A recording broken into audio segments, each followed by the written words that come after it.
going into marriage, I had all these thoughts, these ideas of what I wanted my marriage to look like. I wanted us to pray together, study the word together, be two people that minister each other, that go to church, and so on and so forth, which they're wonderful things that one can desire for their marriage, especially as a Christian wife. Now, where I think I went wrong, and I'm not sure if this is what you're going through, is that over time I had all these expectations, and because I laid down a foundation of expectations, what I was doing was that while I was doing the groundwork and I was, setting all these bars, I was actually telling my husband, you have to meet this, all this criteria. And what I was doing is that I was setting up an altar and I was sitting on top.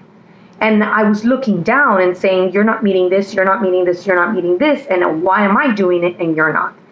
And where I went wrong is my strong need to match the Christian marriage or the Christian ideas that are implemented in church. I believe that within the church community, we do have to speak about, we do want our marriages to look a certain way, but there's a reality, and our expectations, we have to remove that idea of expecting someone to do something, because the most powerful thing that I've learned in my marriage, and I'm going on 7 years of marriage, the most powerful thing that I've learned is that to expect something of someone, especially my husband, what I'm doing is that I'm loving him conditionally.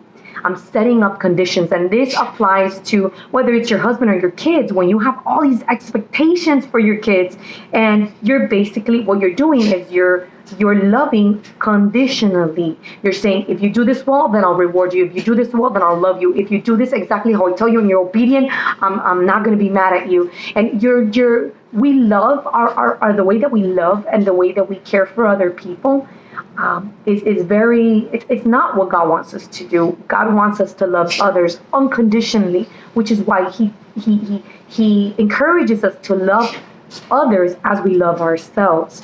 And I think that that's been one of the most powerful things that I've learned. And when I have grabbed this idea of expectations and I've removed it from my vocabulary and I've removed it from the forefront of my mind, what I have invited in my heart is mercy, is the ability to love unconditionally no matter what.